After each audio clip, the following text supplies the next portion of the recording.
Hello student, आप जो chapter पढ़ रहे हो ऑर्गेनिज्म एंड पॉपुलेशन, और आज उसमें टॉपिक पढ़ेंगे हम वो लाइफ हिस्ट्री एंड वेरिएशन।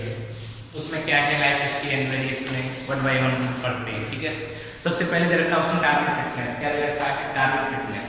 ठीक है, अब आपको ये पता है कि कोई भी पॉपुलेशन है उसकी एक हैबिटेट है जहाँ पर वो रह रही है, जहाँ पर वो सर्वाइव कर रही है, जहाँ पर वो लाइव कर रहे हैं। ठीक है ना, किसी भी और पॉपुलेशन की हैबिटेट होती है, उस हैबिटेट में क्या होती है, वो इवॉल्व करती है। पॉपुलेशन क्या करती है? इवॉल्व। क्या इवॉल्व करती है? Reproductive fitness. क्या इवॉल्व करती है? Reproductive fitness. अपनी ज़्यादा से ज़्यादा वो क्या करती है? रिप्रोडक्शन उसमें इवॉल्व देखा जाता है, जिससे क्या होता है, उसे बेनिफिशियल होता है उसके लिए। ठीक है, इसके लिए किसी भी स्पीशीज के लिए क्या होता है, पॉपुलेशन के लिए बेनिफिशियल होता है। ठीक है, इसमें देर का population evolve to maximize here reproductive fitness. कोई भी पॉपुलेशन है वो इवॉल्व कर रही है मैक्सिमाइज हियर रिप्रोडक्टिव फिटनेस, अपनी रिप्रोडक्टिव फिटनेस को ज़्यादा से ज़्यादा इवॉल्व कर रही है, जिसे क्या बोला जाता है? डार्विन फिटनेस हो जाता है, जिसे IR वैल्यू दिया जाता है, बोला जाता है। क्या बोला जाता है? IR value. ठीक है ना, ज़्यादा कोई भी हैबिटेट है, कोई भी हैबिटेट मान लेते हैं। ठीक है, वहां पर कोई भी पॉपुलेशन सर्वाइव कर रही है, लाइव है। ठीक है, वहां पर एक पॉपुलेशन है, वहां की एक पॉपुलेशन है, वो क्या करेगी? अपने आप में इवॉल्व करेगी, विकसित करेगी। क्या इवॉल्व करेगी?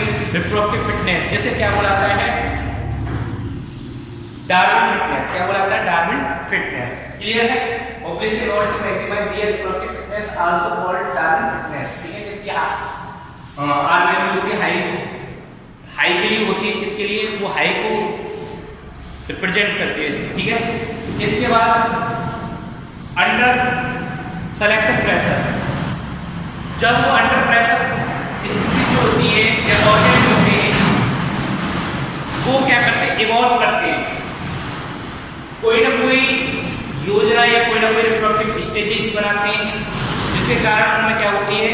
वो रिप्रोडक्टिव एक्टिविटी क्या होती है? डेवलप होती है, इवॉल्व होती है। इसमें रहता है under selection pressure organism evolve towards the more efficient reproductive stages. ठीक है ना, वो उसकी तरफ विकसित करते हैं। ठीक है ना, इसकी तरफ एफिशिएंट रिप्रोडक्टिव स्टेजेस। क्लियर है? इसके बाद रहता है कि देखो दो तरह की स्पीशीज होती हैं, कुछ नेगेटिव फैक्टर होते हैं, कुछ पॉजिटिव, कुछ नेगेटिव होती है, कुछ पॉजिटिव होती है। ठीक है ना, उसके लिए क्या है, कुछ स्पीशीज ऐसी भी होती हैं जो अपने लाइफ टाइम में वन टाइम रिप्रोडक्शन करती हैं। वो चाहती हैं, वो क्या है, वो उनके विचार क्या हैं, वो कैसे डेवलप होती हैं, क्योंकि उनकी प्रक्रिया क्या है कि उनको लगता है कि अगर हम ज़्यादा से ज़्यादा रिप्रोड्यूस करेंगे, ठीक है, तो स्ट्रगल होगा, प्रॉब्लम्स आएंगे रिसोर्सेज को लेके। हो सकता है कि हमारी प्रजाति खत्म ना हो जाए, हमारी स्पीशीज खत्म ना हो जाए, तो कुछ स्पीशीज इस चीज़ को लेके क्या होती है, अपनी लाइफ टाइम में वन टाइम रिप्रोडक्शन करती है। ठीक है ना, जैसे बम्बू है, फिशेस है, प्रशांत महासागर में साल्मन फिश होती है, साल्मन फिश, ये जो होती है बम्बू साल्मन फिश, ये क्या करती है? अपने लाइफ टाइम में वन टाइम रिप्रोडक्शन करती है। क्या क्यों करती है? क्योंकि उनको लगता है कि अगर हम ज़्यादा रिप्रोडक्शन करेंगे तो स्ट्रगल करना पड़ेगा, रिसोर्सेज को लेकर प्रॉब्लम आएंगी, जिसकी वजह से क्या होगा, हमारी प्रजाति में या हमारी स्पीशीज जो क्या हो जाएंगे, खत्म हो जाएंगे।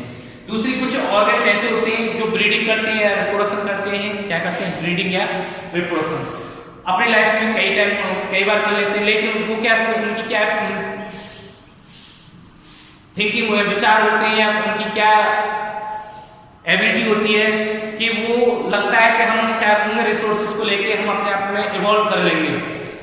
ठीक है, कि अगर हम खाने को लेके प्रॉब्लम आए तो हम क्या है, दूसरी जगह पर चले जाएंगे, माइग्रेट कर जाएंगे। किसी इन्वायरमेंटल फैक्टर को लेके हम क्या करेंगे, दूसरी जगह पर माइग्रेट होकर चले जाएंगे। तो कुछ स्पीशीज होती हैं, उनमें लार्ज नंबर में देखा जाता है। क्या देखा जाता है? रिप्रोडक्शन, मतलब कि मेनी टाइम्स रिप्रोडक्शन देखा जाता है। क्या देखा जाता है? Many time reproduction. ठीक है, इसमें देखा direct of breeding very strong species to species. सबकी ब्रीडिंग जो रेट होती है सबकी अलग अलग होती है, स्पीशीज टू स्पीशीज, हर स्पीशीज। सम ऑर्गेनिज्म ऐसे होते हैं one time in real life time, अपनी लाइफ टाइम में क्या होता है, वन टाइम क्या करते हैं, रिप्रोडक्शन करते हैं, जैसे स्पेसिफिक सैल्मन फिश और बम्बू, मैंने अभी बताया था आपको। कुछ ऐसे ऑर्गेनिज्म होते हैं, कुछ ऐसी स्पीसीज होती हैं जो क्या करती हैं अपने लाइफ टाइम में कई बार रिप्रोडक्शन कर लेते हैं, जो बर्ड्स एंड मैमल्स। क्लियर है? इसके बाद आपको कुछ ऑर्गेनिज्म ऐसे होते हैं जो लार्ज नंबर में स्मॉल साइज ऑफस्प्रिंग प्रोड्यूस करते हैं। कुछ ऑर्गेनिज्म ऐसे होते हैं जो लार्ज नंबर में स्मॉल साइज ऑफस्प्रिंग प्रोड्यूस करते हैं। कुछ ऑर्गेनिज्म ऐसे भी होते हैं जो क्या करते हैं large size in small number में ऑफस्प्रिंग प्रोड्यूस करते हैं। ठीक है ना? याद रखना ये किसको लेके, प्रोडक्शन को लेके चल रहा है हमारा, क्योंकि उनमें इवॉल्व होते हैं ना प्रोडक्शन को लेके, कुछ ना कुछ क्या होते हैं तरीका अपनाते हैं, कुछ ना कुछ स्टेजेस अपनाते हैं, जिसकी वजह से क्या होता है उनमें फिटनेस होती है, रिप्रोडक्टिव फिटनेस देखी जाती है, जिसे डार्विन फिटनेस बोलते हैं। ठीक है ना? दूसरा मैंने आपको बताया some organism produce large number of small size of. कुछ ऑर्गेनिज्म ऐसे भी होते हैं, कुछ ऑर्गेनिज्म जो क्या करते हैं लार्ज नंबर में स्मॉल साइज ऑफस्प्रिंग प्रोड्यूस करते हैं। कुछ ऐसे भी होते हैं जबकि कुछ while other produce small number of large size offspring, जैसे बर्ड्स एंड मैमल्स। ठीक है ना? लार्ज साइज में स्मॉल नंबर में जो ऑफस्प्रिंग प्रोड्यूस करते हैं वो मैमल्स और बर्ड्स होती है, और जो स्मॉल साइज में लार्ज ऑफस्प्रिंग प्रोड्यूस करते हैं, ठीक है ना, याद रखोगे स्मॉल साइज में लार्ज नंबर, वो है आपकी ऑयस्टर एंड पेरिस्टिस। क्लियर है? इसके बाद कुछ जो इकोलॉजिस्ट है उनका मानना है, क्या मानना है, वो कहते हैं कि कोई भी ऑर्गेनिज्म है, ठीक है, उसको क्या है दो चीजों, देखो अबायोटिक एंड बायोटिक फैक्टर का सामना करना पड़ता है, और अबायोटिक फैक्टर और बायोटिक में कुछ फैक्टर ऐसे भी होते हैं जो उसे सप्रेस करते हैं, इसको इनहिबिट करते हैं, उसको प्रमोट होने में रोकते हैं। तो उनके लिए क्या करती है कुछ ना कुछ बाधा डालती है अबायोटिक एंड बायोटिक फैक्टर्स के द्वारा। ठीक है? जिसके कारण उनमें इवॉल्व देखा जाता है किसमें, ऑर्गेनिज्म। तो उनका बायोलॉजिकल इकोलॉजिस्ट, ठीक है ना, कुछ इकोलॉजिस्ट का कहना है suggest that life history trade off offspring that have evolved in relation to the constraint imposed by the abiotic and biotic component of the habitat. जहां पर वो रह रहे हैं, जहां पर ऑर्गेनिक रह रहे हैं, वहां पर आपको तो उसको ऑर्गेनिक को दो फैक्टर का सामना करना पड़ता है, बायोटिक एंड बायोटिक। और जो बायोटिक एंड बायोटिक कुछ ऐसे फैक्टर होते हैं जो क्या करते हैं उसको सप्रेस करते हैं, उसको प्रमोट नहीं होने देते, तो प्रॉब्लम क्रिएट कर आती है बहुत सारी समस्या को, जिसके कारण ऑर्गेनिक को क्या करना है इवॉल्व होती है। ठीक है ना? विकसित होती है। ठीक है? किसके जो प्रतिबंध लगाए जाते हैं बायोटिक एंड बायोटिक फैक्टर्स के बाद। क्लियर है? इसके बाद आती है एक नेक्स्ट टॉपिक है पॉपुलेशन इंटरेक्शन, जिसके बारे में कुछ डिटेल हम मालूम कर लेते हैं। पॉपुलेशन इंटरेक्शन क्या है? जब ऑर्गेन जो होते हैं, क्या होते हैं, ऑर्गेन जो होते हैं या पॉपुलेशन में स्पीसीज है, वो क्या करती हैं रिसोर्सेज को लेके, सर्वाइव या हैबिटेट को लेके, प्लेस को लेके या रिप्रोडक्शन को लेके, किसी न किसी प्रोसेस को लेके वो क्या करती है एक दूसरे से इंटरैक्शन होता है। क्या होता है? एक दूसरे से इंटरैक्शन होता है। ठीक है?